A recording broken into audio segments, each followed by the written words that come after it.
welcome here to Niš, Serbia. This is the FIBA Women's EuroBasket Group C game between Italy and Slovenia. Well, all smiles among the Slovenian faithful. Their team knows they're headed to the qualification for the quarterfinal round, but so are their opponents tonight from Italy. What we don't know is which team will go as the second place team from Group C and which will go as the third place team. Right now it's Hungary in first place. They've already clinched first place. Turkey have leapfrogged these two teams following their win over Hungary, in fact, in the first game of the day, 59-58. And now it's all about who is actually going to finish second and who will finish third, moving on to the next phase of the competition. Remember, the top 6 teams at the EuroBasket Women will clinch spots in the FIBA Women's Olympic Qualifying Tournament next year. And lots to pay attention to here is both of these teams trying to grow, trying to develop, and get ready for that next phase of the competition. I'm Jeff Taylor, joined by Shona Thorburn, and probably a little bit more riding on this one, Shona, than the previous game between Turkey and Hungary. Yeah, definitely. I mean, this is for the who's going to finish second and third, and you know, they're going to cross over with Group D. Right now, Belarus are up on Russia, and then we will see Serbia play Belgium later tonight. So that group is still wide open. You know, depending on scores today, you don't know who's going to finish in second or third place. So you always want to have the advantage, and finishing second is definitely the advantage. So I think this game is important, and you know, I think both these teams have areas that they should improve on and can improve on from the last 2 games that we've seen so far. And you know, that's what it's all about, is getting better every day and competing and trying to go as far as you can. Yeah, sometimes it's better to start slow and finish fast rather than to start fast and then get knocked off. But certainly Italy came out firing, won their first game against Turkey, and then we saw Slovenia come out and win their second game against Turkey. Both of these teams lost to Hungary, who really have been the surprise team, not only in this group, but arguably the surprise package in the EuroBasket Women. So it'll be interesting to see how this Italy team bounces back from yesterday's setback to Hungary, and can this Slovenia team build on their win against Turkey. Those 2 games actually were 2 days ago, but we had a rest day yesterday. So we're going to have the playing of the national anthems for both Slovenia and Italy, and we'll have a pause in the commentary.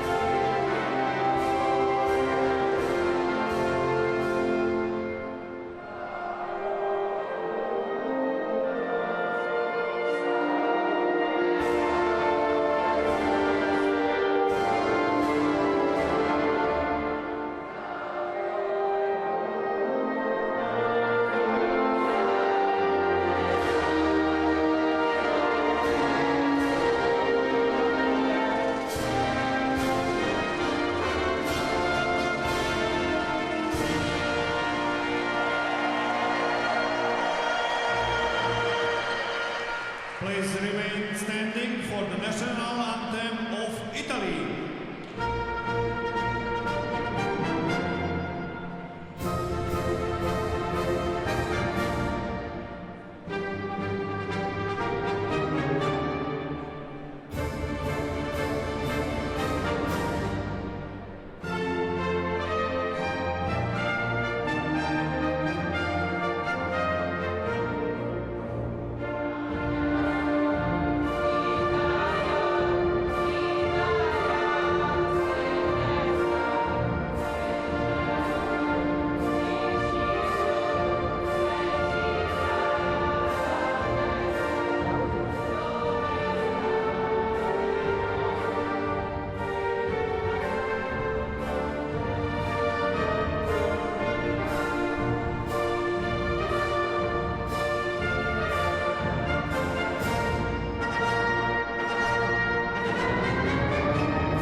Okay, we're about ready to get things going here.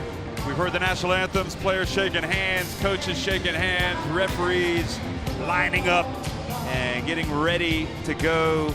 And the Slovenian fans, obviously, they've been here supporting their team. They're really into it, making a lot of noise in the wonderful city of Niš. Marius Chulin from Romania, Martin Kozlauskas on the left from Latvia, and Sergei Tchaikovsky from Ukraine are the referees for this game today.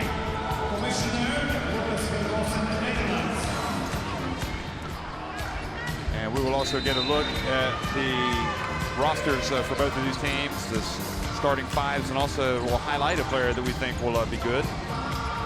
Thea Oblak's been pretty good at this EuroBasket Shona.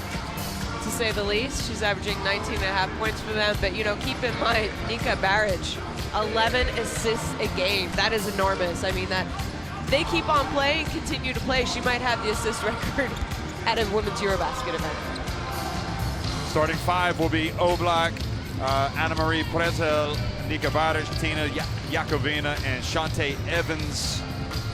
And foul issues have been something that you have to watch with Evans, who is clearly one of their most important players. But so is Prezel, a player who can hurt you in a number of ways, offensively especially. You can see that her three-point shooting has been pretty darn good, 67%, and averaging 13 points per game over the two games. For Italy, it was good to see Francesca Dotto come back from her injury that she picked up late in the first game.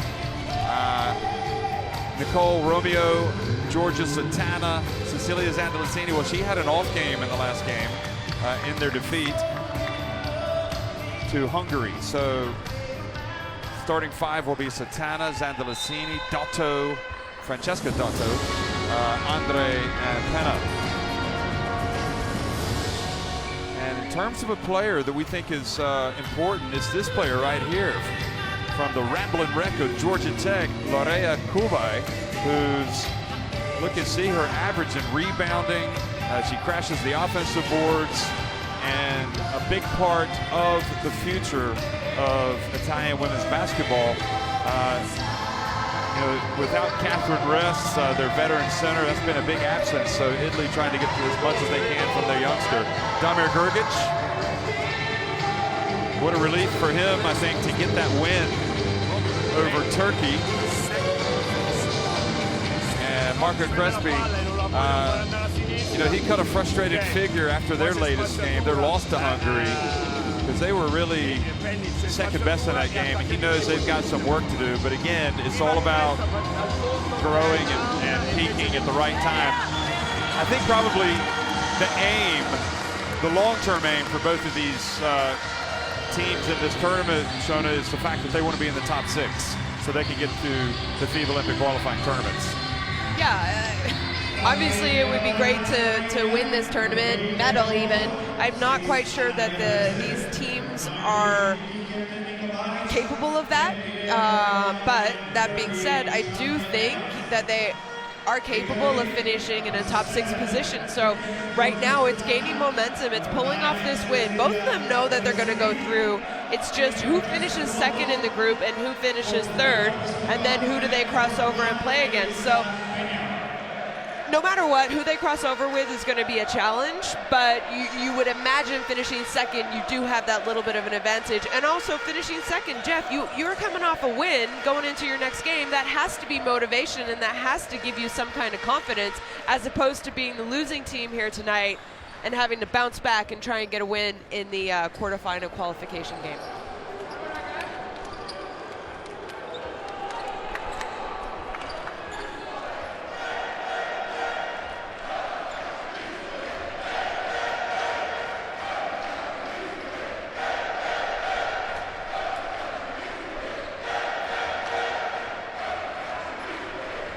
Well, these two neighboring countries getting ready to square off here at the EuroBasket.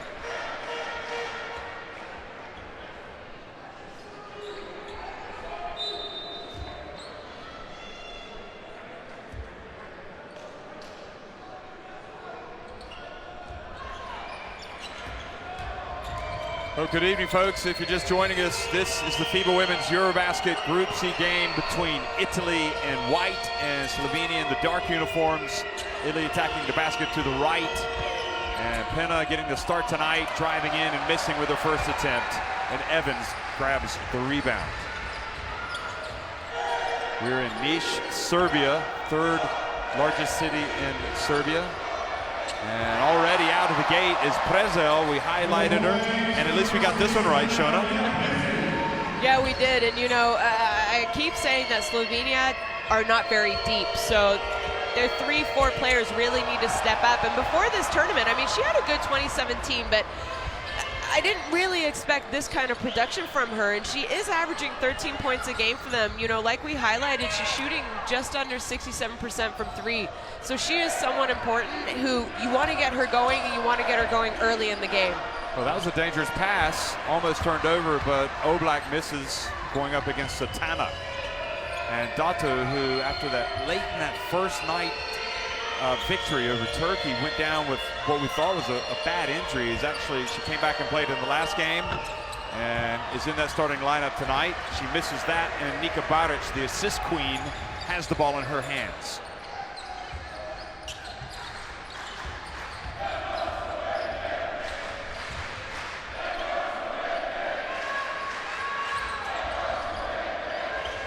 Oblak's pass intercepted. And up ahead at 2-1 break, and Satana hands it off. And Dato puts Italy on the board.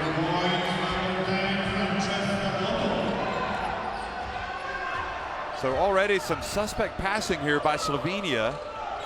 Which is kind of uncharacteristic. And Satana reaches in. And I think it was a little bit unlucky there. I think the winner of that early battle would be Satana. You know, Oblak has come out strong in both games for Slovenia, and tonight she's not having her way. Yeah, you know, really strong. If you think about it, she had 9 first quarter points, something close to that in both the games, both previous games. But I mean, when you have a player like Prezel who clearly is feeling it, go with her right now and let the game find Oblak. I'm not so sure that Prezel doesn't have the best shot on the team, really. I mean, she really looks good taking it. Here's Satana driving in. Tough shot, tough make. She's ready to go.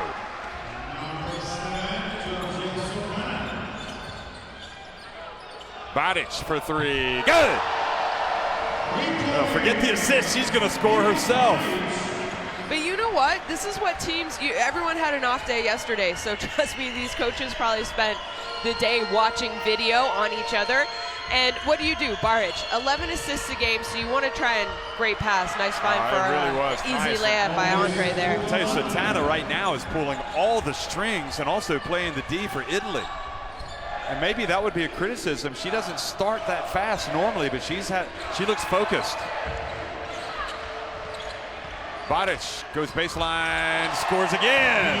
And see, just talking about her, she's averaging 11 assists a game in this tournament so far, which is enormous. But you know what that does? These teams have watched, and they've kind of dared her to be the scorer and shoot instead of assisting. And guess what? She's come out on fire.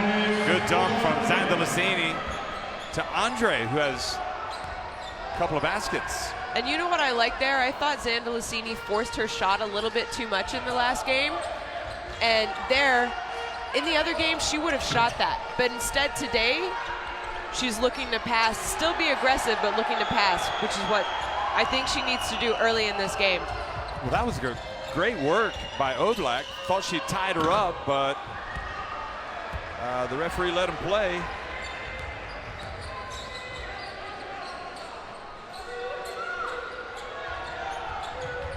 Oblak, left open, and it's long. Zandalicini hands it off, and we were amazed how in their loss to Hungary, how Italy just did not shy away from their three-point game from start to finish, even though it wasn't really working. Here's Zandalicini. Penna for three. Now Baric, shaking and baking, gets it back. And tries to go through that Italy defense, and an unsportsmanlike, possibly, It looks like she grabbed her, she was going past. And I think they'll go look at it, as they should. And I think she's going to get hit with an unsportsmanlike. Yeah, I think she is too. You know, I mean, at least from our angle, she clearly didn't go for the ball. Okay, C3, he doesn't. Also C1, we can. It wasn't a hard foul by any means. Number 9, No, and the shooter is number 10. You got to play the ball, don't you? Number 9 blue. Yeah, okay? that's a clear unsportsmanlike. Indeed it is. 2 and position. And 7, 10 is the shooter, 10. I love the fact that we can hear the referees. And so it's going to be 2 shots and the ball. I bet you would not have wanted the microphone on you when you were playing Shona. And Dotto misses the first.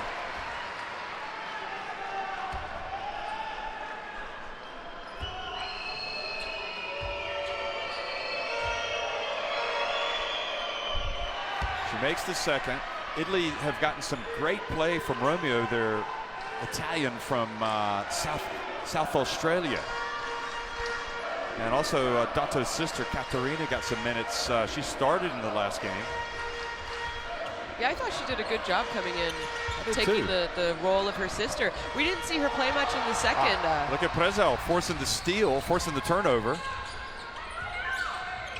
And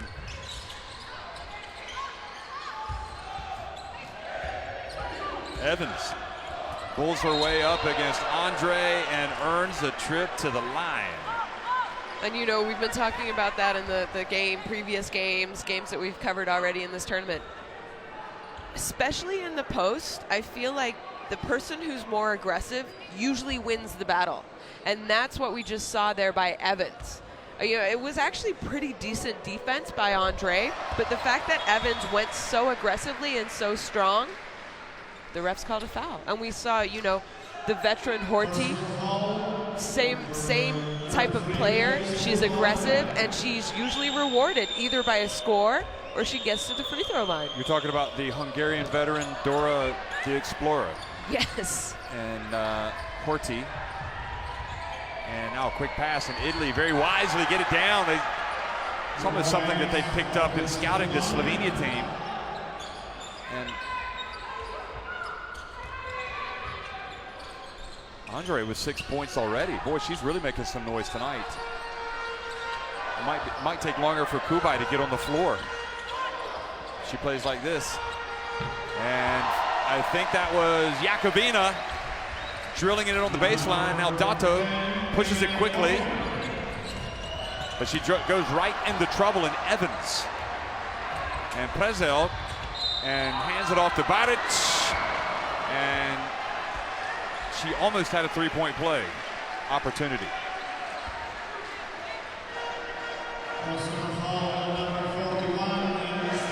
Prezel's making a lot of plays all over the place, and Baric will be upset that she didn't make that layup.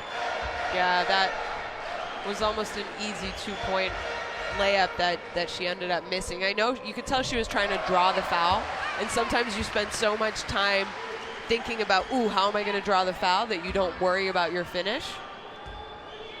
I think Prezel's kind of the silent killer for this Slovenian team, because her defense is also a lot better than she probably gets credit for. Well, look at them push it quickly, Italy, and we're seeing this time and time again. They think they can beat Slovenia up the floor. I mean, that was off of a made basket, and Slovenia went into a full court press, which is very typical of teams to do after a made free throw. But, I mean, it was 2 passes and they had already beat it. So, I don't know. And I think, yeah. Sure if Coach is going to stay with that concept and idea of staying in a press, because clearly Italy has come out ready to go, ready to play. And this is the fastest I've actually seen them start the game, meaning they're pushing the ball. I think they're playing smart basketball. They're moving, which if I had anything negative to say about them, I think they played very static in the first 2 games and a lot of just standing around watching each other. Yeah, you're right. And you haven't seen that here yet today. Here's Evans again, taking it right to Andre. That time does not finish.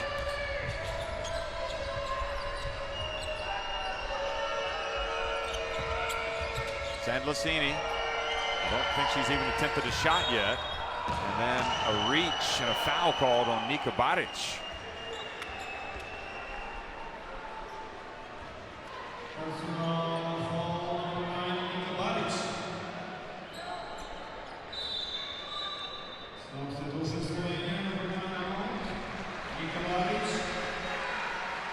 So Baric will take a seat. And Zara Friškevits comes in her stead. Number 13. And Dato drives in, misses. Andre crashes the board. Wasn't able to hold on to the ball. Now Prezel goes right at Penna. Penna did a good job. Now outlet over to Sandlicini.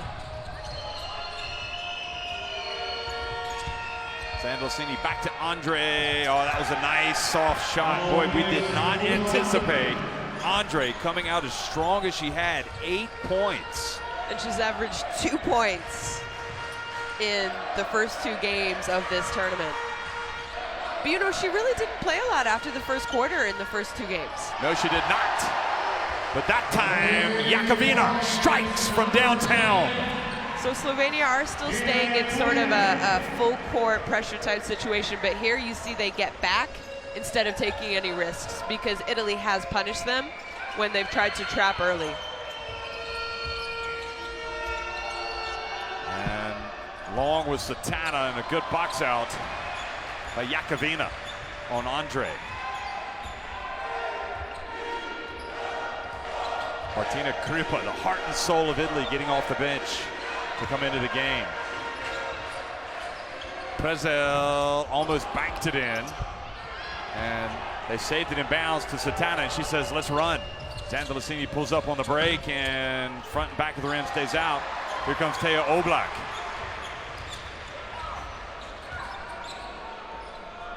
Played at the EuroLeague Women Final Four recently for Prague. Evans, I think her foot was right on the line. That's a 2. And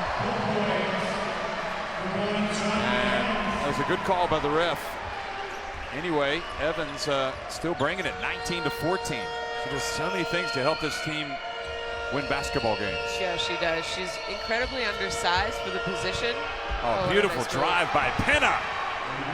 But Evans, one, she's aggressive. She has great hands. She can catch almost any ball that's in her area. And she has an outside shot. Maybe not quite a 3-point shot, but like we just saw there, her toe was on the line, and she's very capable of knocking down that shot. Oh, bounce pass to perfection from Oblak. It ends up with Prezel in the corner. Andre goes up. They might talk about this. I thought that went off Italy. But the referees say it will be Slovenia ball. Excuse me, Italy ball. Romeo, meanwhile, comes in for Dato as well as Kripa is going to come in for Satana. So all in all, I think a good start really for both teams. Good start for Satana. She takes a seat. Wonder how long it'll be before we see Romeo launch one of those one-footed jumpers. Sandlicini gets into the lane, gets it over to Penna at the line. It's good. Well, she and Andre providing some much-needed offense tonight for Italy. And you know, in their game 2 nights ago, I was constantly on them about their outside shots because they were not making any of their outside shots. I mean, I don't think they had hardly attempted any shots inside the paint. And Evans, just the strength. And tonight, you know, they are hitting some of those shots, and you know, that's the reason why they have 18 points in the first quarter here. Look at Evans getting in and a clear foul on Penna. I mean, I don't know if you subscribe to that theory, but Penna scored with a drive to the basket and saw the ball go through the hoop, and then maybe takes her shot with a little bit more confidence at the stripe. But Chanili, meanwhile, comes in. You could have argued that she was their most important player in the last game and didn't even start tonight. Evans.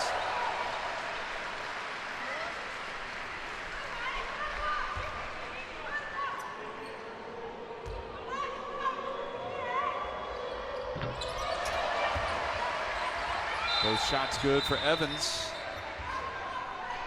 And Gorsuch is going to come in for Evans. So that'll be good viewing for Italy to see her go to the bench. Yeah, and you know what? I actually think that's a smart idea to take Evans out right now. You don't want her to pick up a silly foul with 35 seconds left in the game.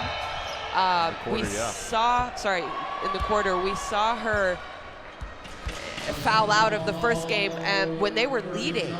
And as soon as she went out, she fouled out with about 4 or 5 minutes left. But not only that, I mean, you know, she's played almost the entire first quarter, so she needs a break. A breather, yep. We saw Romeo launch that one-footed jumper make it, but it was after the whistle.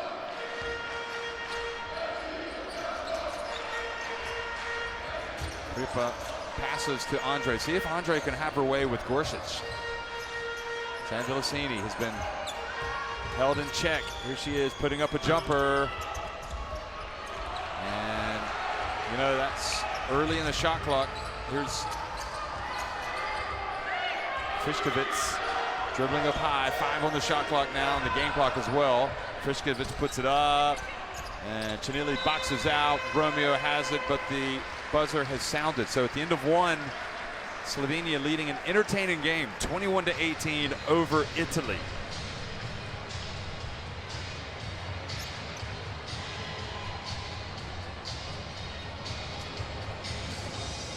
And here we have some stats at the end of the first quarter. Both teams shooting really well from 2. You know, free throws, they've both been aggressive as well. 4 times for Italy, 6 times at the line. It's a close game, and statistically, that's what we see as well.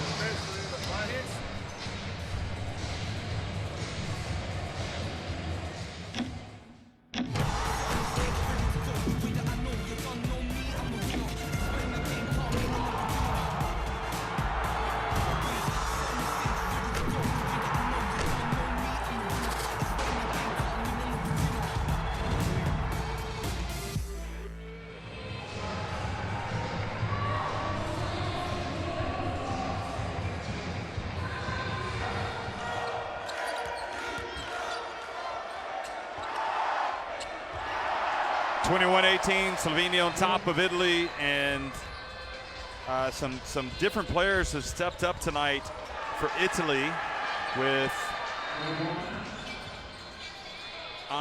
Olbis Futo Andre scoring 9 points, and also Elisa Pena contributing 4 points in that first quarter. And for Slovenia, Teja Oblak hasn't had the usual fast start. But instead, Nika Baric has 7 points, 5 apiece for Shante Evans and Tina Jakovina, and 4 for Anna-Marie Prezel.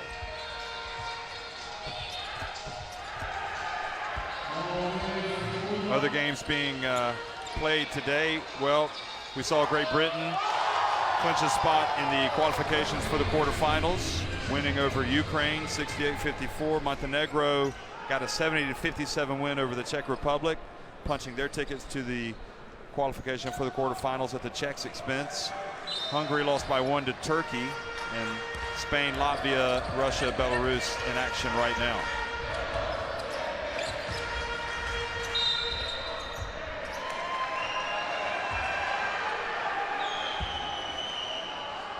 So turnover on Slovenia. What was that? Oh, so the foul is on Rupnik. Leading screen.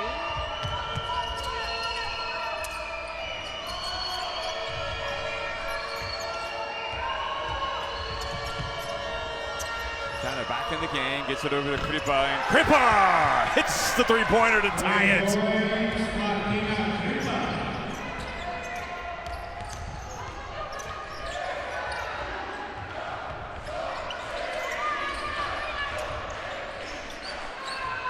Gorsuch on the left. There's some offense we didn't expect to see. No, you know, she's played limited minutes for this team, but we haven't seen Lisic's, Jeff. You know, we haven't really talked about her much, but she did go out after that first game. She is one of the leaders, one of the better players on this Slovenian team. Oh, and an unsportsmanlike, the second unsportsmanlike foul has been called on Gorsuch. And that'll be 2 free throws and possession for Kripa. Look at this, you got to play the ball. I think she reached in towards the ball but left her arm in there. And the referees are not even going to look at it. Again, Kreshel, by the way, in the game for Slovenia. We were just mentioning how thin Slovenia's front court is. Having Lisitz, she went down. She, you know, EuroLeague woman player, plays in Skio, so obviously she knows these Italian players very well. In the third quarter of the first game, which is a big, big loss for them. I mean, she is one of the leaders. She's easily a double-digit scoring person, good defender, good rebounder. She didn't play in the second game. We saw her warming up, but she has not gone in, and I'm wondering if they're just gonna, she is dressed. Satana, the 3 is good, another one for Italy. So I'm wondering if they just want to give her a few more days rest. It was some sort of a calf, Achilles type. Yeah, it looked like a calf, but we even thought it might have been a cramp in the end. But anyway, Sinichar's in. She was impressive in the last game. And here's the drive and the miss by, see the pass up ahead now to Kripa.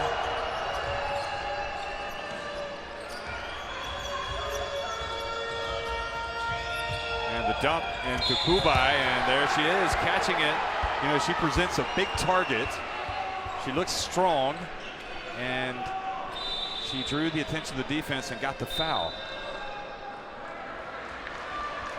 And Damir Grgic has seen enough. He wants to call timeout and discuss the strategy for this.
Her numbers, 9 points, 4 of 4 from the floor and a couple rebounds, and she even hit a jumper.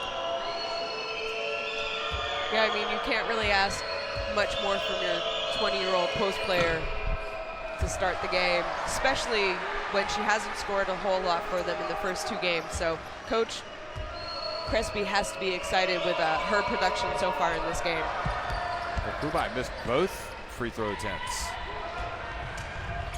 And Romeo, great job defensively, forcing the turnover on Oblak, who hasn't been her normal self tonight.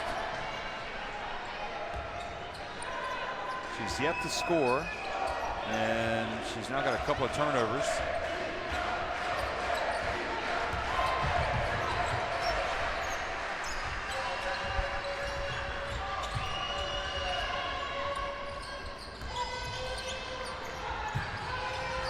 Romeo has it and goes off, and wow. But you know, from watching her, I didn't know a whole lot about her before these last 2 games. Those are the kind of shots that she likes to put up. As long as the coach is okay with it. Kreshel, bounce pass, beautiful, but well played by Satana, who's been outstanding. And then Kreshel reaches in and fouls Romeo. Satana has a focus tonight that we haven't seen in this entire tournament, except at the end of the fourth quarter on opening night.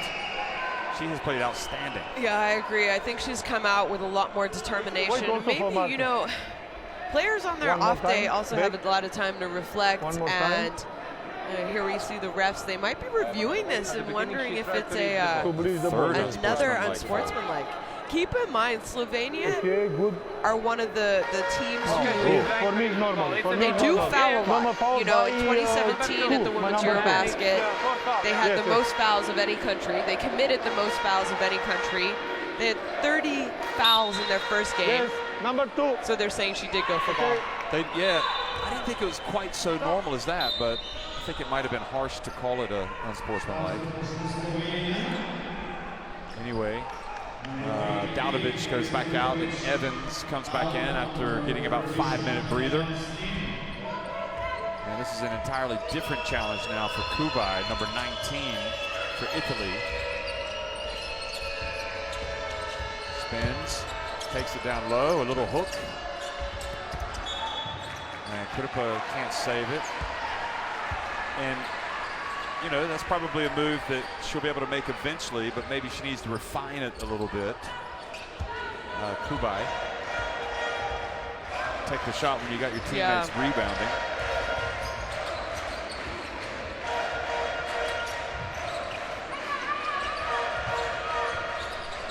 Rochelle hands it off to Evans, who's facing the double team. And she passes. Frišković has it, goes baseline. Forced it up, and Kripa. And you know, that was good defense by Italy there. It wasn't bad closeout, bad defense individually by Kripa, but she has to know that she has the advantage. She forced her baseline, and she was well underneath the basket. Just don't even try and reach. Just keep your hands up, stay close to her. She's not going to make that shot. You get the rebound, and you go back down on offense. So that was just you know, an unfortunate, not the smartest play by Kripa. So Frišković gets the foul, goes to the line, and cuts it back to a 1-point deficit. Oh, bounce pass, beautiful. Now Satana, gosh knows. Actually seeing some nice play offensively, passing, and Satana is able to finish so far tonight. By far her best start at this EuroBasket women, or FIBA Women's EuroBasket. Oblak for 3. And Satana able to save that ball in bounds. Italy have to hurry. Okay, they reset the shot clock. Here's Satana. Bounce pass again to Kubai. Back outside to Kripa. Satana steps into it. That was short.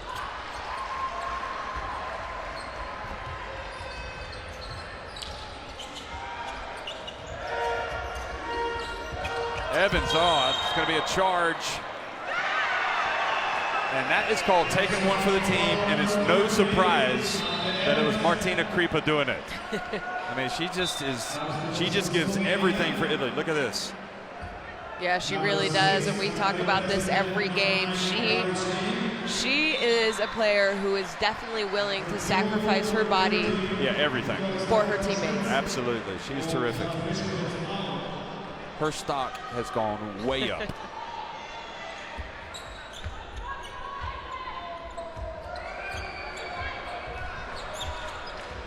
We've seen Chinili as well hit that three-point shot.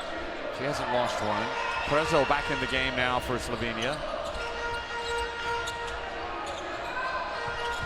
Romeo says, I'll go ahead and launch it. Full meter behind the arc. Kavina with the rebound.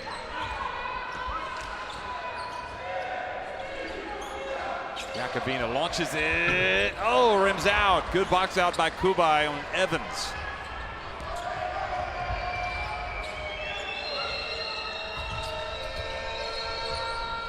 Now Satana takes the pass, but then loses control after she got in the lane, but then Satana stuck with it and got it back.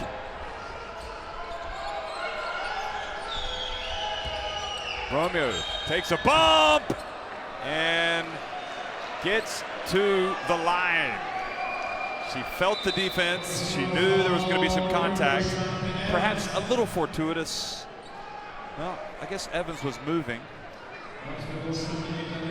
Yeah, you know, sometimes smaller guards just kind of get the benefit of the doubt as well. On a play like that, on a play like that. And if that was someone who's the same height and size as Evans, I'm not sure it would have been called. Right. But again, I keep saying whoever's more aggressive usually wins, and right there, Romeo was aggressive, and she was rewarded for it.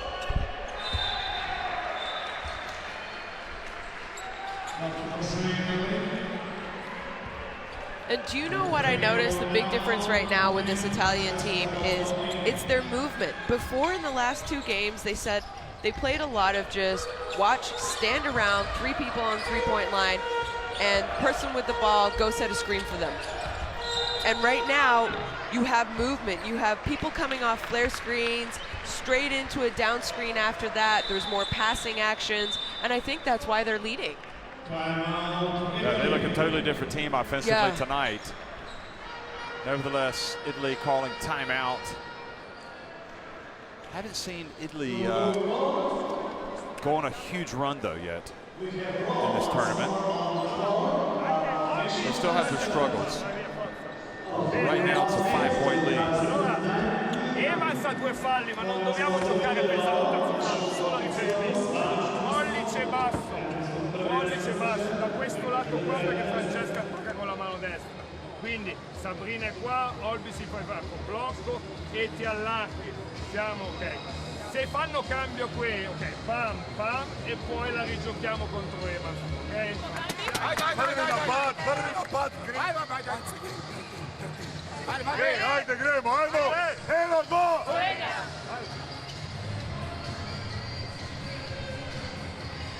And here are a couple highlights from Sotana, who, in my opinion, has been great. We're enjoying this game, but there's no doubt there's going to be a couple of really good ones later tonight as well. Sweden taking on France and Belgium taking on Serbia. Adesso è il momento in cui non devono trovare un tiro facile. Se fanno big shot, bene.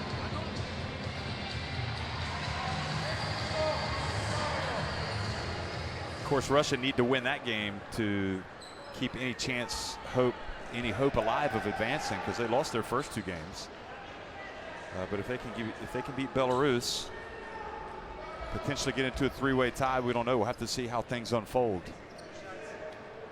But we do know that these 2 teams will be in the qualification for the quarterfinals. And one big reason why Slovenia are already there is because this young lady at the line right now, Prezel, who just missed the free throw.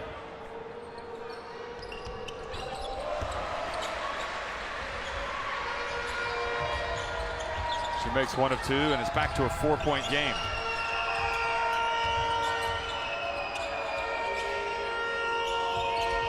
Dato back in the game for Italy. Now Kripa. Andre also back in the game. Oh, Kripa lost it. Got it back. And Dato put up an air ball.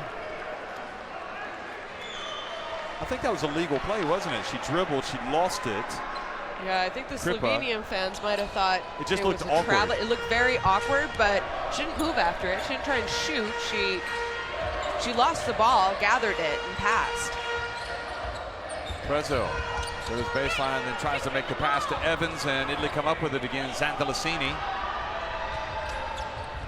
And now Dato. I would love to see Andre see if she could score on Evans.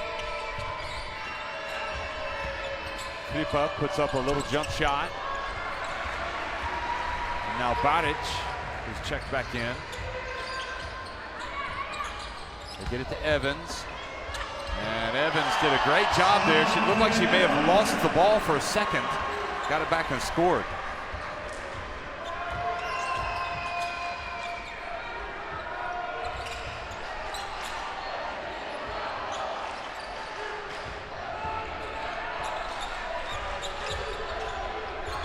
Pass to Andre. It looked good. The finish wasn't there, but Kripa was there for the putback.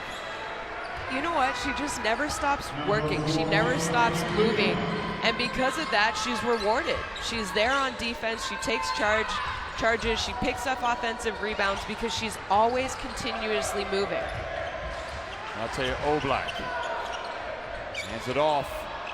And Yakovina scores. Nice patience from Oblak. So Oblak and Zandolosini, two very offensive-minded scorers, but tonight more distributing, more of their passing.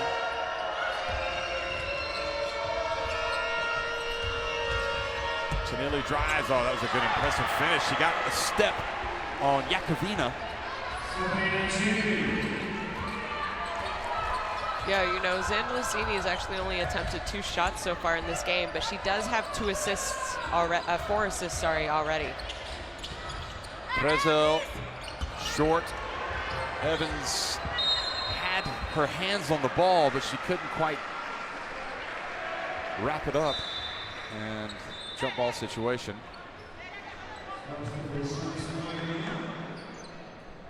So possession error goes over to Italy.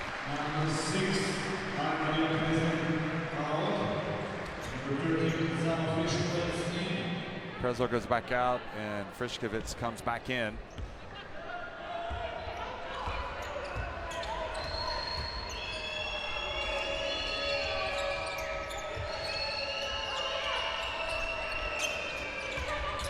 This is the Zandolosini. I like it when she goes hard to the basket like this. Much better. Yeah, Don't settle for the jump shot. First 2 games, we really, especially the second game, we saw her settle way too much. And, you know, today I think she's come out aggressive, but she hasn't forced any shots. She's got her teammates involved, and you know what? That's her game. Start from the inside and then move out to your you know, your pull-up, your 3-point shot later when you kind of feel a little bit more comfortable. And that was a mistake by Zandolosini, turning it over. So Slovenia now will call timeout with 1:18 remaining here in the first half.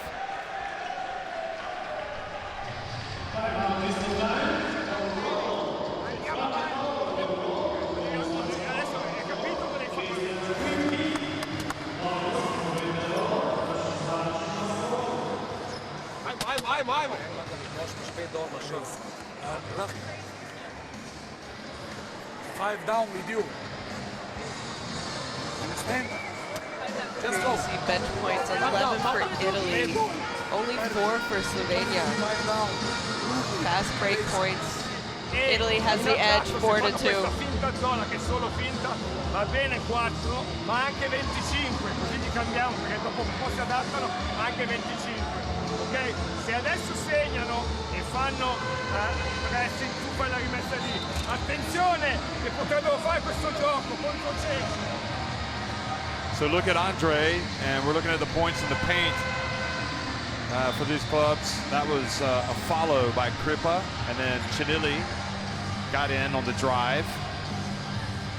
And Zandolosini. So Italy getting the higher percentage looks, and really as a result lead this game 36-30. 20 points in the paint for Italy, just 6 for Slovenia. That is a substantial difference, and you just have to say it's a higher percentage shot. Why not? Couldn't throw the ball in the ocean in the last game from outside.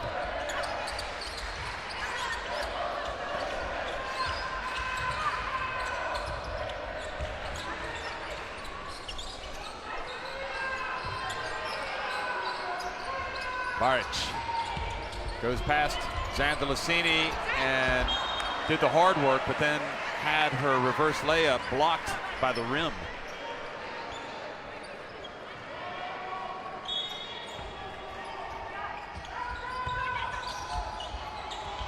Oblak, there she goes, mid-range jumper.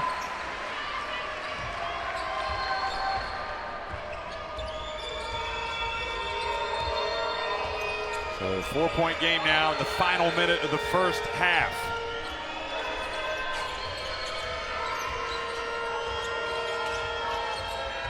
Dato for 3. Andre with the rebound. Andre spins, puts it up, missed it. And Kripa plays defense, goes for another steal.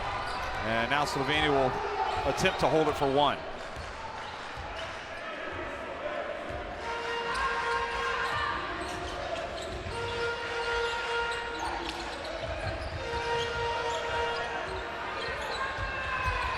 Baric flies in, can't get it to go, and that's how it finishes at the end of the first half. 36-32, Italy on top of Slovenia.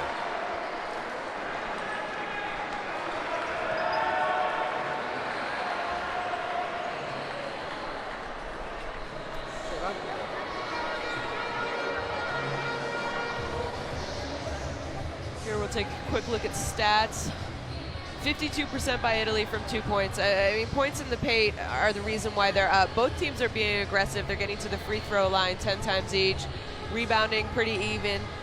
Slovenia, of course, have 10 assists. They always have high number of assists, especially with a player like Baric. 7 points. She's come out scoring more today, but she is an assist machine so far in this tournament. And those 9 points for Andre, who I think has just come out and been superb for an Italian team, especially to give them an inside kind of post presence, which they have sort of been lacking the first 2 games. And you know, we saw that stat about points in the paint. They only had 6 points in the paint in their last game, which they ended up losing to Hungary, which if they had won, they would have had a chance to finish first in the group. And you and I all game long were saying, what are they doing? They're settling for outside points. They're settling for outside tough contested jump shots, ill-advised three-point shots. And, you know, after a day off, what I love is they've come out and they've played a completely different style of game. They're aggressive. They're trying to get into the paint. They're moving more on offense. They're not standing around watching each other. And I love that, you know, Coach Crespi has clearly told the players, this is what you got to do, this is what you need to work on. But they were also able to do that and change the way that they have played since their last game. And I think that's the reason why Italy have a slight 4-point advantage, 36-32 right now over Slovenia. Yep, couldn't agree with you more. A lot of basketball still to play. We'll be right back before the start of the second half.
Dabovic really feeling it here, moves it on to Brooks, who's started to feel it as well. On Stokes, now the pass up ahead, and great running by Slovenia.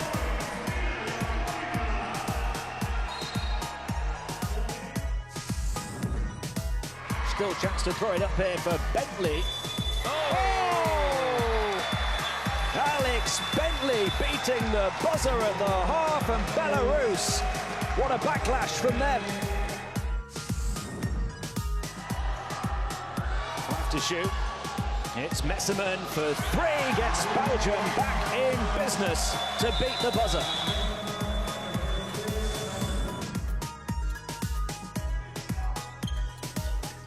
Go upstairs. Oh.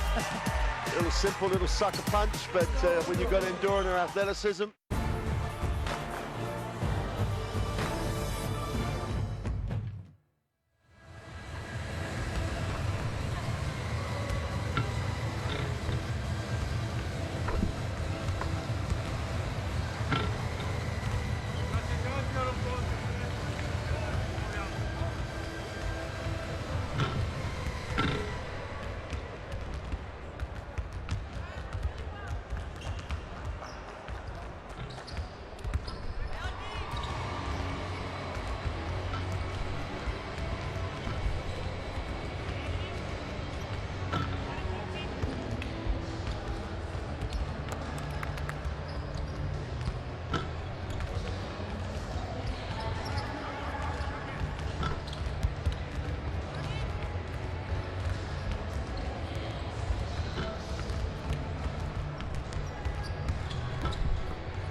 36-32, Italy on top of Slovenia at halftime.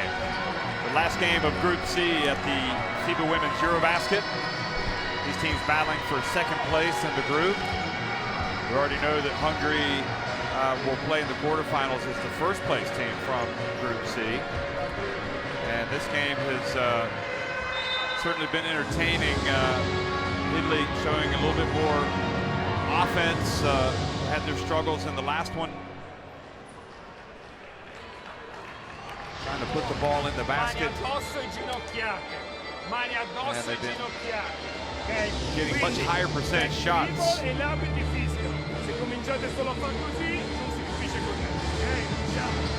Fanno falli, stai lì così e io sono lì a protestare, ok? Dammi il tempo di protestare che l'arbitro non è. Primo gioco, cesta. Allora, Francesca, Chest. They go on hedge. Watch out, hedge. Press the ball. Shoot the ball and back there. Okay. Second offense. Try fist one. But good screening. Overblock. Overblock for everything. Okay. Same botte, hey. Same botte na botte. Dai.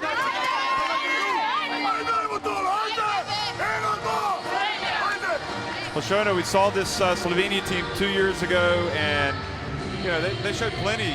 They were an exciting team to watch, but just missed out on advancing to the qualification to the quarterfinals. They've already done it this time. I don't know if you could assess if you thought they were better now than they were a couple years ago, but maybe maybe they've got an opportunity to do something. Although I think that next round is going to be tough, isn't it? Yeah, it is. You know, you and I are checking out the scores of Group D, wondering who they might come up against. We're trying to do the math, figure out, you know, who's going to finish second and third in that group. And it's tough. You know, this Slovenian team, I love the way that they play. I don't think they're having the best of games today, to be honest. You know, the last two games, they were a lot more aggressive. They played with a lot of speed and pace on offense, which was incredibly enjoyable to watch.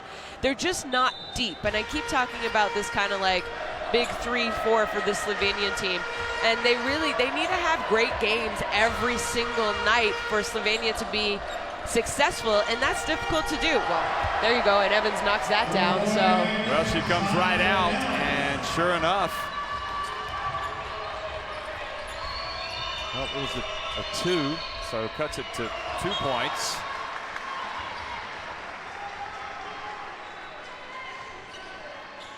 But you know, I'm talking about how Slovenia don't quite look the same as I thought they have played in the last 2 games. And it might have to do with the fact that, in my opinion, Italy is playing really well.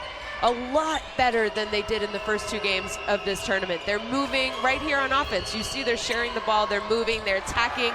There's Dotto with a little pull-up inside the paint. Again, another paint point. And my criticism last 2 games was, stop shooting from the outside. Stop taking contested pull-up jumpers and ill-advised threes because they weren't going in. And today, they're completely opposite of what they were doing the last 2 games. And now this miss triggers a break for Dotto, who's fouled by Jakovina. And you know, another big stat from this Italian team in this tournament, the first 2 games. Good job, Dotto, being aggressive there and drawing the foul. Anyway, they only averaged 11 assists a game. And tonight, they already have 8. So I think that's a big sign of how they're more aggressive, they're sharing the ball, they're penetrating, they're looking for their teammates. And I love that. I think it's the big difference, and I think that's why they're up right now against a good Slovenian team.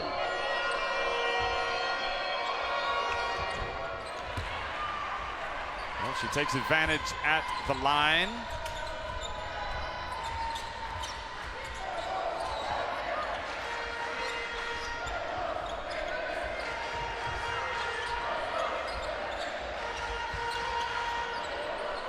Kabaric. Oblak with the left hand. That was impressive. And she, you know, she's been averaging about 19 points for her team so far in this tournament. And you just kind of, you knew it was going to happen. And I knew she was sort of going to come out a little bit more aggressive. And that's what we've seen. Kripa for three. And see, you know what? You can still shoot outside shots. You can still shoot threes. But you have to kind of, it has to be because they're aggressive. And that's exactly what happened. Dato drew baseline. Defense had to collapse on her, and Kripa was wide open. Those are good shots.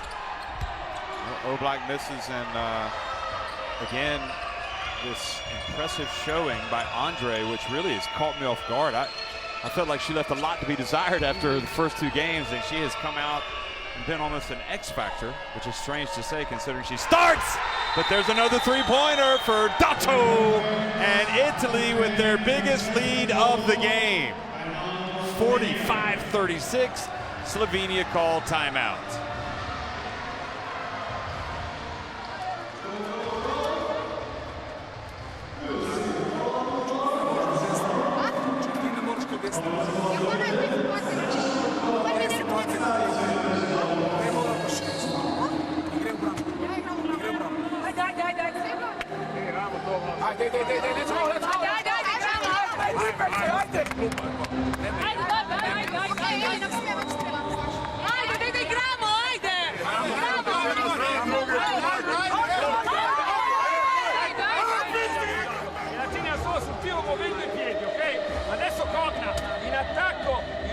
Attacco 4, ok, 4 e poi una volta, la volta dopo 3 lato, bene, se c'è il tiro, anche senza una 4, anche senza. So we saw the points in the paint, and now we're going to look at one of our favorite players. Let's just go ahead and say it. Martina Kripa hitting the three-pointer, following up the miss. Here's another three-pointer, and she just helps Italy in so many ways, but perhaps more than anything, she helps them with her heart. Yeah, absolutely. The way she plays, her style of play, it's all about playing for your team and being aggressive and being there for your teammates. And you know what? Tonight she has some opportunities and she's knocking down her shots. I love it because I think she does all the other little things incredibly well, the things that don't show up on a stat sheet. And tonight, you know, she's kind of being rewarded. She's getting on the stat sheet. And did you see her going after Prezel right there? Now Baric drives in, nowhere to go, right at the end of the shot clock, and great defense by Italy. And suddenly Italy are transformed. This is not the Italy that we watched 2 days ago. No, really, it's not. And you know, that's why you have off days. The women need to recover, but you also need to kind of evaluate yourself, evaluate your team, and Italy have done a great look at that. Unbelievable. And Andre gets the points, but look who creates the play, Kripa.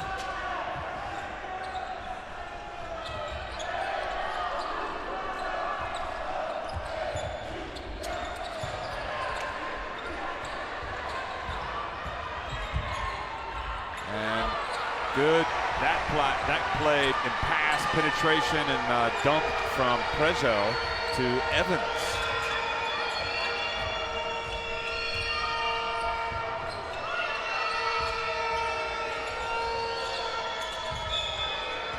And now a little push/trip called on Baric. And that is her third foul. She is a veteran. She knows she has 3 fouls. But she's not someone you want to see get in foul trouble, because if Slovenia want to come back, they're going to need her. You're not allowed to go up and kick the other player's feet. Bounce pass. Andre again misses. Kripa battling for the rebound. Kripa with 10 points, now with 3 rebounds and assist. Dato pulls up just behind the charity stripe.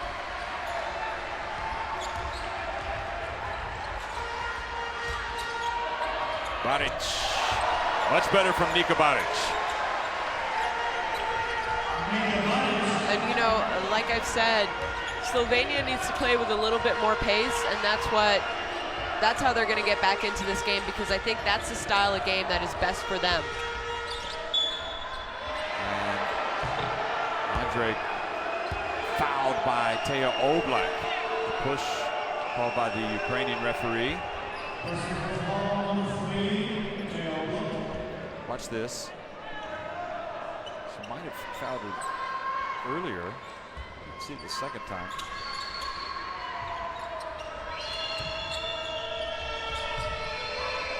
Zandalicini. So this Italy team was almost one-dimensional the first night with Zandalicini. Here's Andre missing. Now a chance to run. Beautiful pass, Baric. Oblak couldn't get it, but was able to pass it.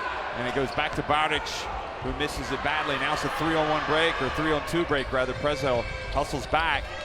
Beautiful dump, or right decision by Zandalicini. And I think Dotto wasn't in the right position.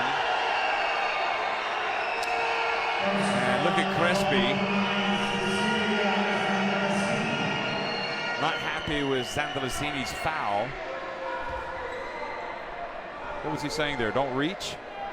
Okay. They're going to look and see if it was an unsportsmanlike. But this angle is not.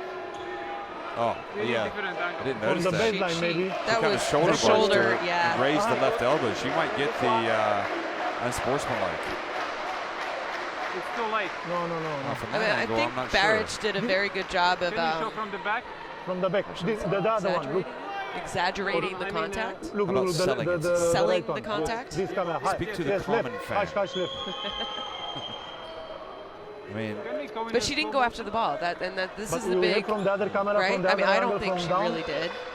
I think this is better. slowing it Okay. down. Dribbling Yes, with the left hand. but is in legal guarding position. She's going to steal the ball. I think Crespi was worried about This it is the because he reason I want went to up see and from spoke to that angle to Zandalicini see. and said, don't do that. Watch, Look, here it is look now, again. look now. They're going to look at it. But he Can we didn't. go with this camera? Yes. She kind of just checks her. Yeah. Like, you know, hip, shoulder check. No. From the back, you cannot more. No, I mean, she does it's reach okay, with but her left how to hand. say, a little bit back to see all the action, Thiago. We It's cannot, huh? impossible, It's okay. impossible. Okay.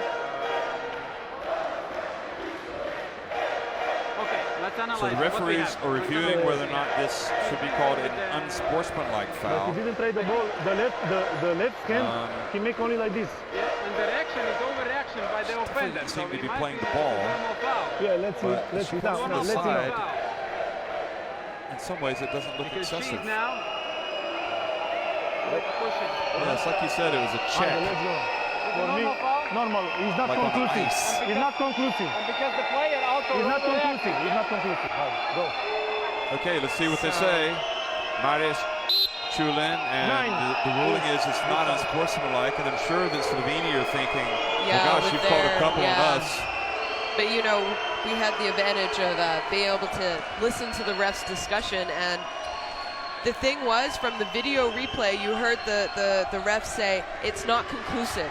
Right. So you have to go with your original call in that case. Yeah, exactly. You can't overturn something unless you can 100% see. That's true. So I think that's why they stayed with the original foul call. But the frustration for Slovenia is instead of 2 shots in possession, they get nothing. But here's Baric knocking it away, sloppy pass, and hustling down and scoring with the left hand. Unnecessary turnover by Italy allows Slovenia to cut the deficit back to 5.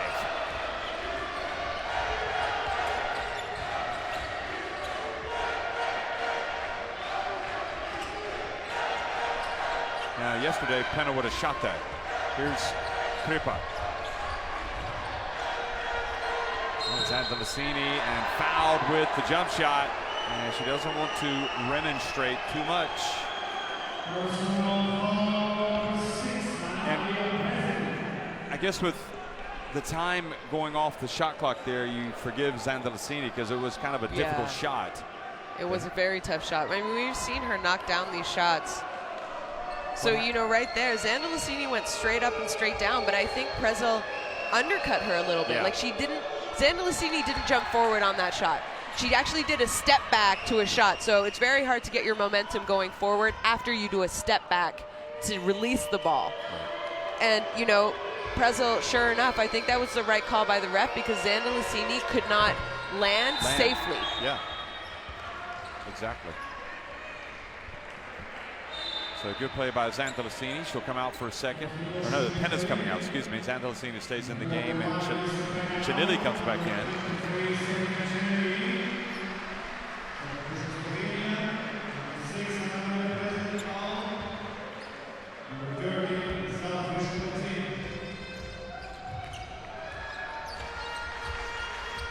So back to 7 points, the advantage.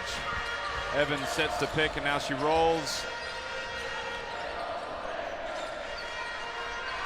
Frišković open in the right corner, but Oblak drives in, and Andre continues her impressive performance.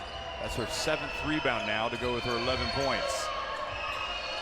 And you know, before the tournament, this Italian team talked a lot about Andre. She has EuroLeague experience, doesn't play a ton of minutes in Skio, but she is young, and you know, it was the first time for me really watching her play significant minutes, the first game on Thursday, and you can tell she's incredibly athletic.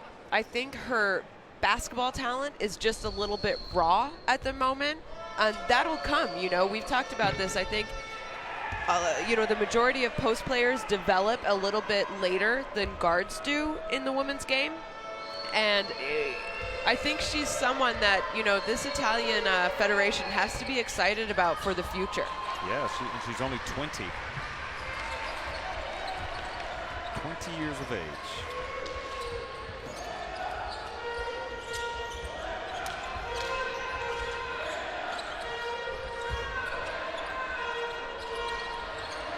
Long shot. Slovenia.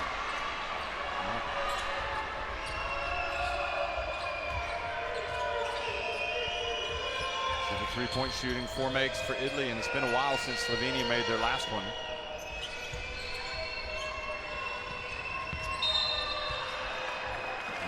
Reach and a foul called on Taya Oblak. And you know, I thought her strong move early in this quarter was going to kind of ignite her. And she just hasn't been able to get a lot going. And, you know, good job by Kripa attacking her closeout.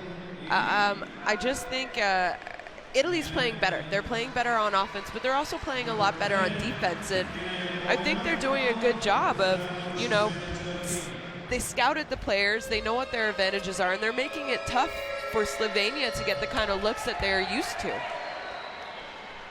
Well, Kripa's just moved from strength to strength for this Italian team.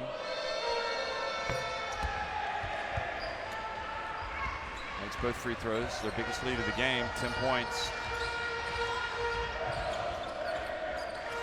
We're pretty sure that Slovenia would still like to run as they have in the previous 2 games. Haven't been able to do that as much. Nice pass by Baric. And the finish just wasn't there.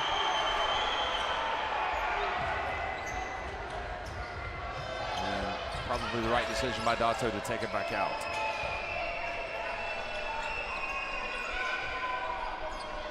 .245 to go in the third quarter. Italy on top right now. Dato missing with a short jumper. Kripa again scrapping for the ball along with Niko Baric. There you see Coach Crespi. I mean, we get the advantage of being across from him, and he's incredibly animated on the bench. And I know Italians like to use their hands to talk, but he kind of talks with his entire body almost, jumping up and down.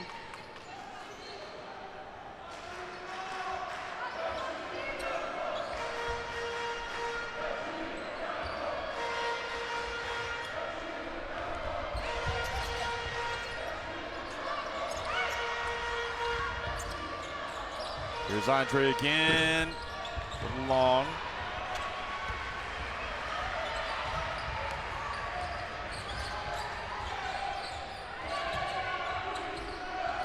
Baric, impeded by Andre. Guess she qualifies as the X factor for Italy tonight. I mean, nobody saw that coming. No, absolutely not. We've all. Oh, what a block from Chanili. You know, we know Kripa. We know statistically her game doesn't really show up, but you and I have talked the praises of her in the last 2 games as well. But I really think the difference maker right now is Andre. Sandalcini over to Chinelli. Andre with the almost with the rebound. Good job by, I think it was Frischkowitz, to pull it away. Prochel thought about launching it. Now she does. It was online, but long.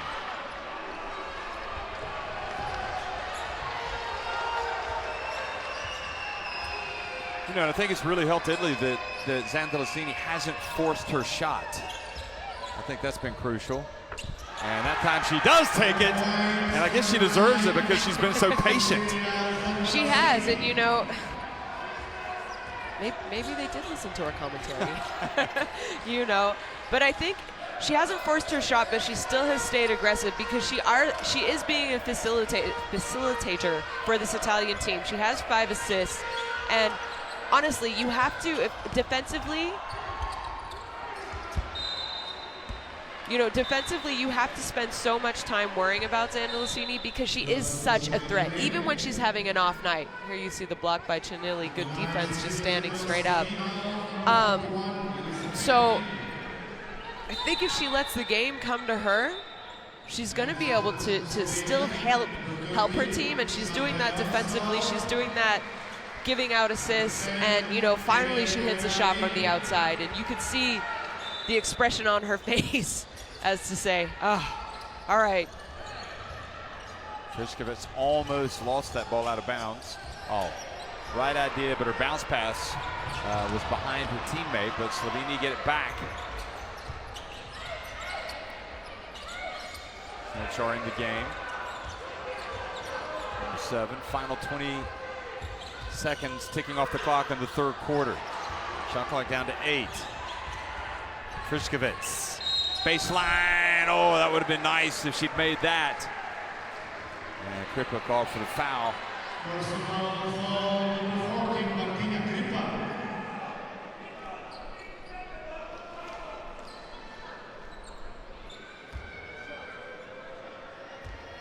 You know, not bad defense. We just saw the replay by Kripa there, but she did have her armbar on her as she was dribbling and then went up into her shot, and I think that's why she didn't hit the woman's hand or the shot, but she had an armbar the entire time and even on the jump, so I think that's what she got called for.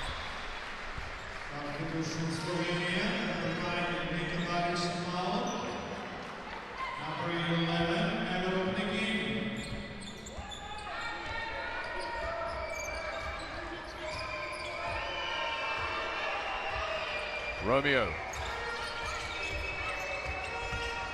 explodes into the lane and is fouled.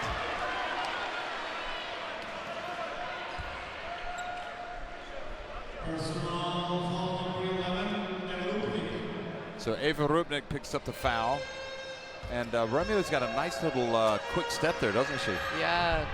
Little sort of hesitation dribble. Looks like she's maybe going to go into her shot. And we know she's not afraid to sort of go into her shot and shoot that one-legged floater step-through type shot from deep. So teams have to respect that. And right there, she sort of had a little hesitation, crossover, went to the basket hard. So I think we might be getting our first look at Valeria De Preto. And right at the end of the third quarter, Kroshel's shot off target. Italy's biggest lead of the game, 13 points over Slovenia, a quarter remaining.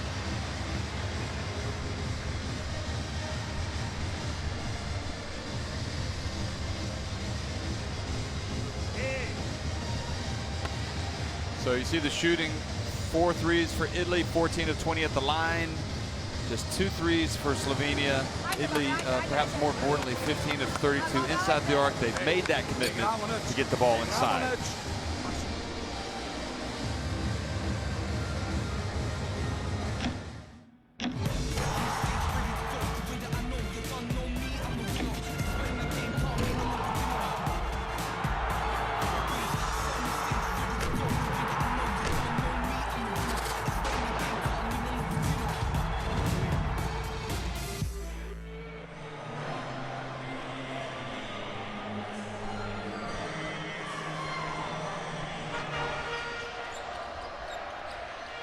Well, it has not been working really tonight for Slovenia, but you know, a lot of that you have to credit the performance of Italy, who seem to have rediscovered themselves or found a way to play. Certainly found a way to play against Slovenia. Teo Oblak hasn't been the player that we've seen the previous 2 games. Crespi, amazing how Italy, I mean, they were close against Hungary, but in the end they just didn't look good. No. But they've looked good tonight, and you can see that their whole approach has changed. Nico Badic scoring a rare basket there. And Zandalicini, we just saw this shot. And the name of the game for her has been not to force things. And that has been successful.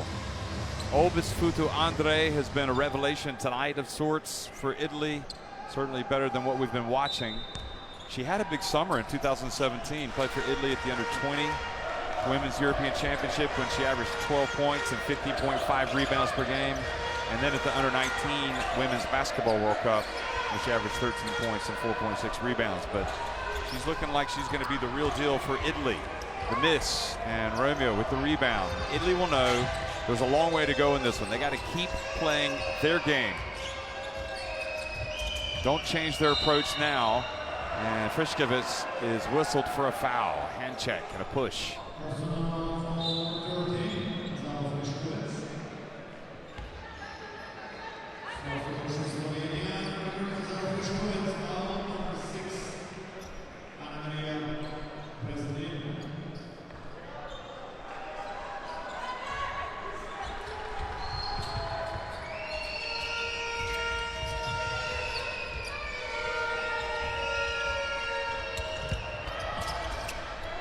Follow, put back. And another foul. Sinichar.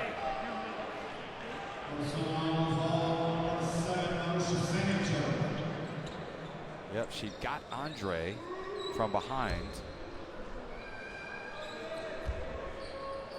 And again, Andre staying there. If you don't box her out, she's going to be able to jump over you, even if you think you are in front of her, because she is so athletic. And I really think she's, you know, she's sort of been the story of the game here, because I didn't see this kind of skill set from her in the first 2 games. No, we were really wondering why she was starting, and you know, because again, she wasn't even getting back into the games, because the other players, but full credit to her, she's come out, and maybe this is a turning point for her in Italy. And Prezzo almost dragged her pivot foot. Here she's dribbling, good job dumping it down low. Jakavina, though, as opposed to going towards the basket, was kind of falling away and didn't get a good shot off.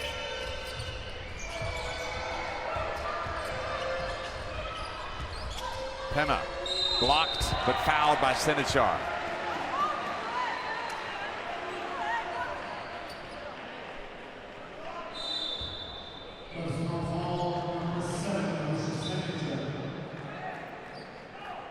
And again, you know, one of those fouls, she didn't hit her shooting arm, but she didn't give her space to land. And it's actually a pretty easy call for the refs, because they watch the shooters, and, you know, they can't land safely. It's an automatic call.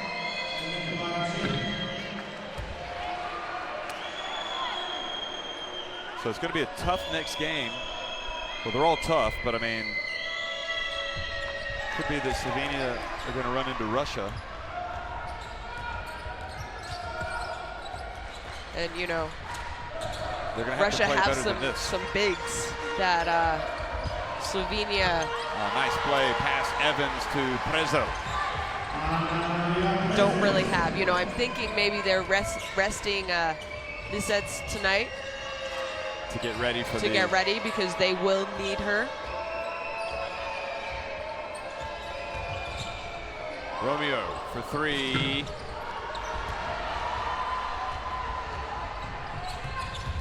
Evans. And here comes Romeo again, 1-on-4. Is she going to pull it up?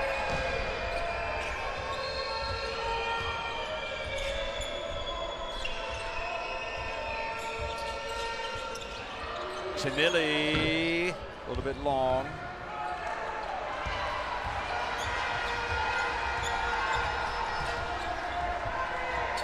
So it was Penna that got the start tonight instead of Chinelli. And now the block. Oh, what a play by Penna, but then she had the ball ready to go the other way and then just didn't grab it and it fell out of bounds.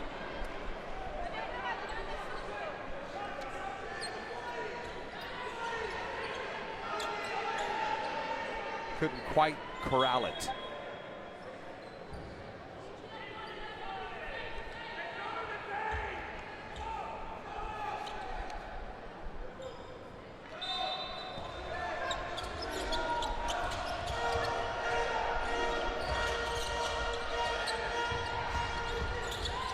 Kabatos drives in and kind of hesitates and is able to get a foul by Romeo.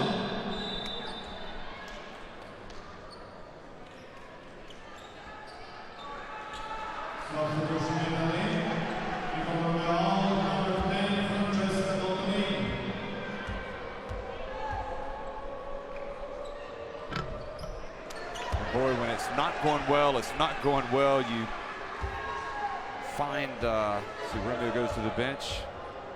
Even the free throws stay out. Kabatos makes 1 of 2. Still plenty of time for Slovenia if they could play some D, get some stops, but they've got to score. Yeah, and you know, in the previous games when we've seen them down, they've been able to sort of knock those threes down in transition, get a couple early looks because they were playing fast, and we haven't really seen that from them tonight. What a great play by Kripp, and Andre just did not finish.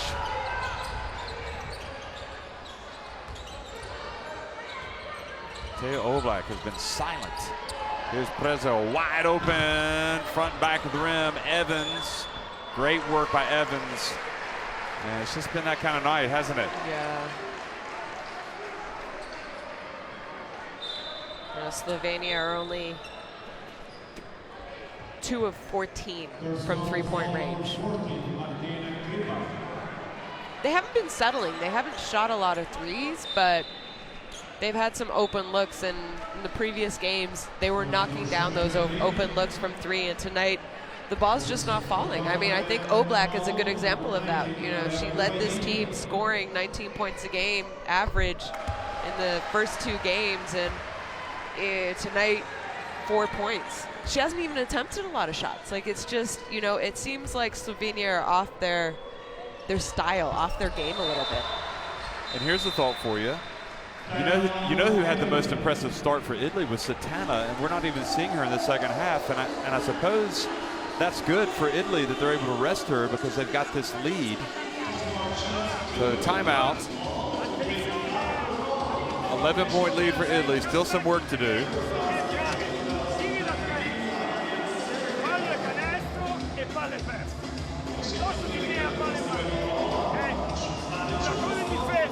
La palla è qui, c'è una che fa un blocco cieco, queste 2 fanno cambio,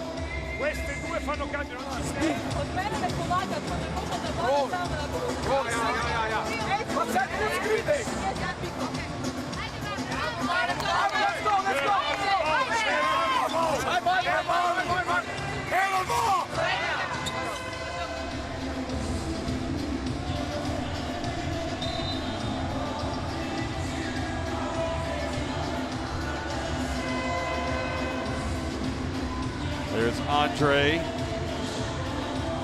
doing such good work tonight.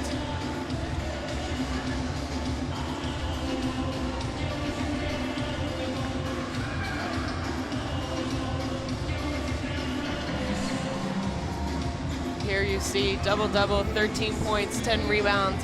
You know, I wonder, she's only 20 years old. That's probably going to be the first of many double-doubles for her in her international career playing for Italy. Kubai comes back into the game. She's trying to post up. And she comes back out. Dotto explodes down the lane. Oh, that was beautiful for Italy.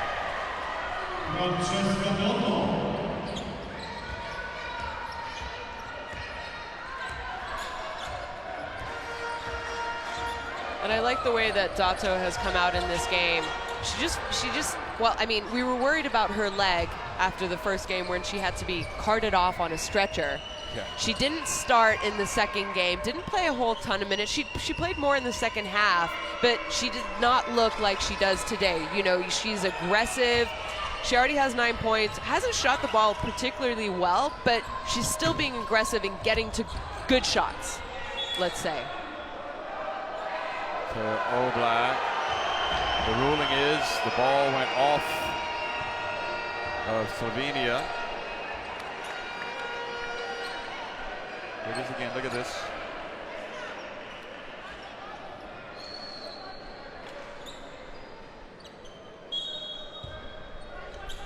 Can't look at it until it's later in the quarter, I'm afraid.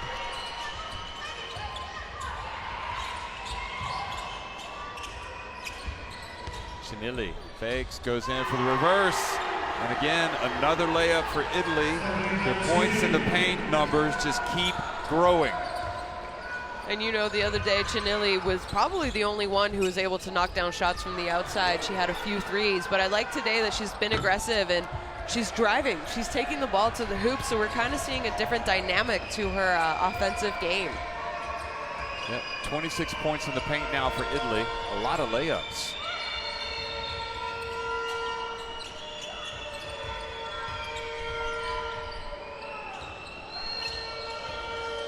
This time Dotto puts it up from deep.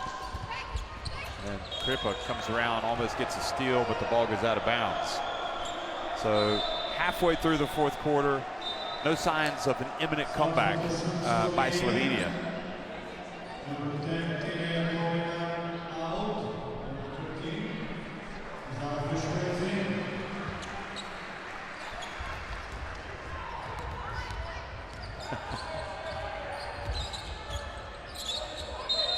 Oh, Baric kind of nudged Dotto with her left elbow. Dotto was right up on her. What has been your favorite thing about Niš? I know you've been going to work out quite a bit, even though you've retired as a player. You know, it's nice. It's a large city, so for us, we're right downtown. We're a close walk to the gym. So, I mean, every day I've been out walking around a little bit and enjoying that. I think yours has to be the history of this city. You know, you gave me a little bit of a history class today at lunch. Fascinating history, Niš. The Romans were here, the Ottomans, you name it. Everybody seems to have come through here, including the Slovenians here. Prezel, and finally Baric knocks in a three-pointer. After a 12-point game, they're chasing the ball. Well, I mean, you know, if Slovenia wants to win this game, they have to pick it up on defense and become more aggressive. And a foul called on Baric.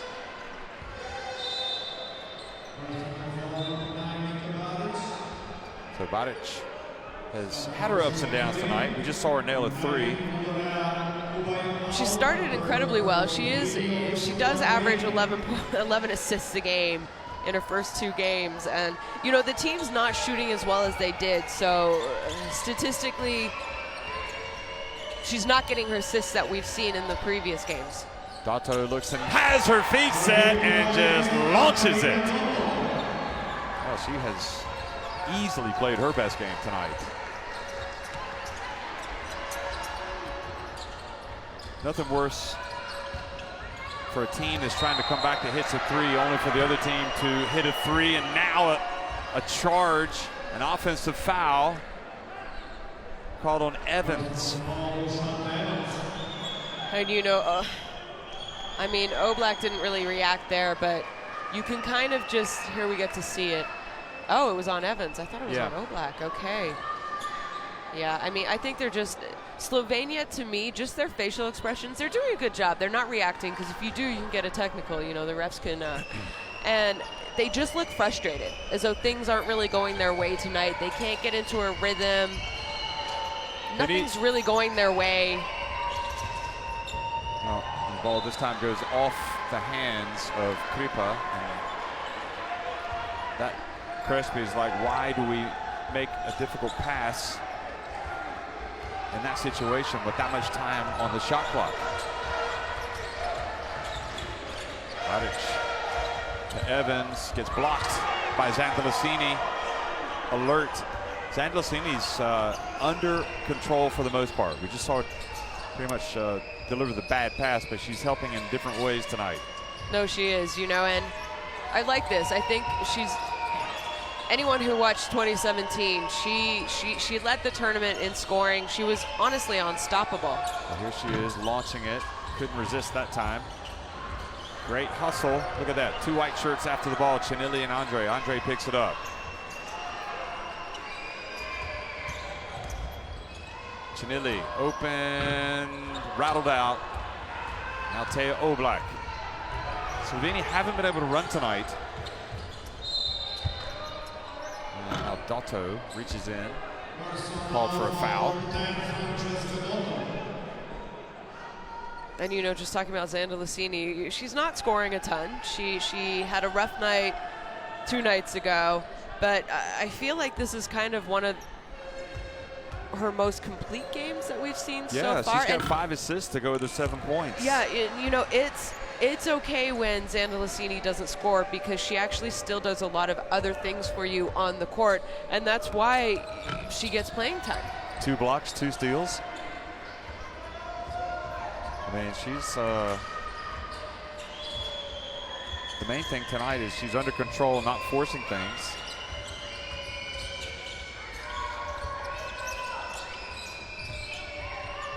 Here's Dotto's really feeling it tonight, and she drives in and scores again.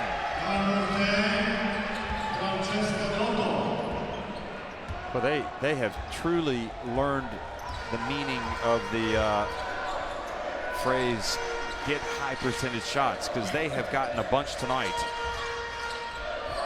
Put the ball on the deck and go to the basket.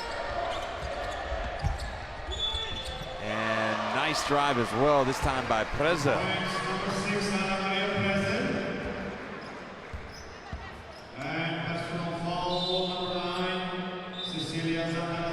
Well, that was a tough move.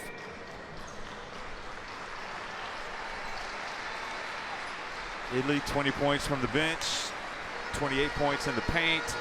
Evans goes out, Badic goes out, Oblak goes out. And I suppose that's kind of a way of saying, you know what, we need some fresh bodies out there, and I'm thinking we might not be able to get it done tonight. Yeah, I think you're right, Jeff. And you know, you mentioned that Italy have 28 points in the paint. They had 6 points in the paint in their last game in that loss to Hungary. So clearly that was a big point of emphasis.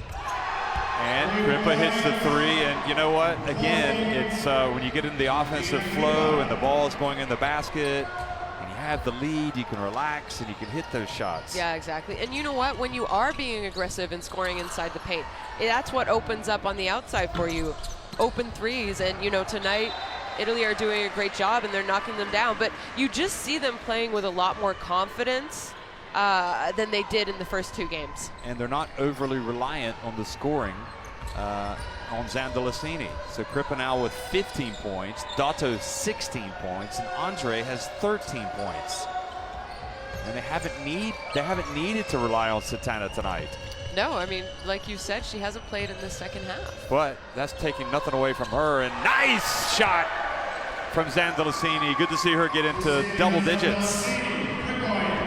So she now has 10 points. You know, but the thing about Satana, she really did set the tone tonight with her first quarter. She was terrific. And Kozel scores. Yeah, she did. You know, I mean, Sotana, she hasn't played a whole lot in this game. She has 7 points. She had those 7 points early in the game. She set the tone shooting, but also just being aggressive. I mean, she was aggressive. She was getting her teammates open, and that's what I like to see from one of your captains, because she is a veteran on this team. She is a leader, and she sort of set the tone and led by example of how she wants her team to play, and her teammates followed. Yes. Alisa Ercole gets into the game for the first time. Number 20. The last shot there, 2 points. Only 2 points. Go. Go, white ball. Boy, there were some long looks on the faces of the Italian players, coaches, federation officials as they left the arena the other night. I'm guessing if they're still around, they'd be much happier. Certainly the players and the coaching staff is here. I don't see the federation officials. They must have been fed up.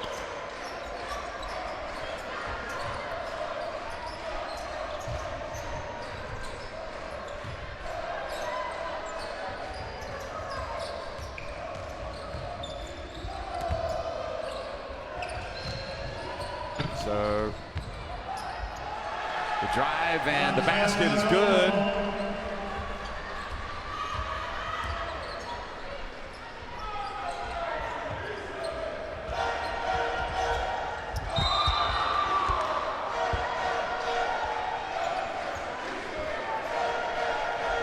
And you know, we saw Dotto there with the offensive rebound. She has 18 points tonight, and wow, has she been a spark for this Italian team also.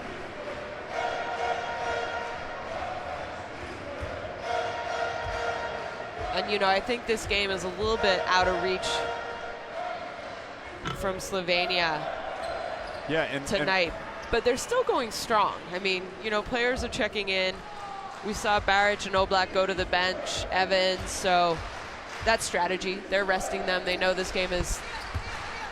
And I think we may have said earlier, I'm not sure we got it right, but just to clarify, the winner of this game, Italy, is going to play Russia because Russia finished third in their group. So it's second versus third in the qualification for the quarterfinals. And Slovenia will take on, presumably, most likely, is it Belgium? That's well, right. It will be. Yeah, because if Belgium beats Serbia tonight. Oh, that's true. Yes. It'll be either Serbia or Belgium. It'll be the loser of tonight's game, which comes on after this. Could be a Balkan rivalry. Anyway, it could be. 75-57, Italy rolled to a surprisingly convincing victory over Slovenia.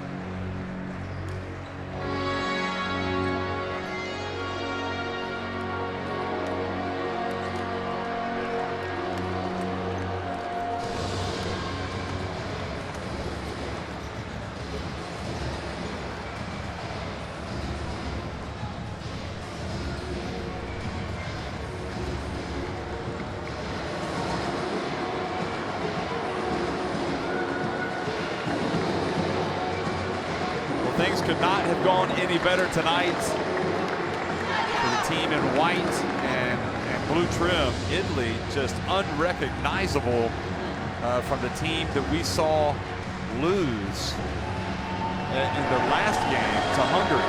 They figured some things out tonight, and now they're going to have to figure some other things out because they're going to face an altogether different type of task going up against Russia and Maria Videva and co. That is going to be a tough game for them. But you know what? You're only going to get a chance to get to Olympic qualifying tournaments if you beat good teams. So that's the reality. And Italy 20 of 40 inside the arc, 6 of 20 from deep. They made a lot of free throws and just a nightmare shooting the ball for Slovenia. Italy out-rebounded Slovenia. Slovenia did have 3 more assists. But again, I think you have to really stress the point that Sutana particularly set the tone with her first quarter tonight. And then Andre got it going.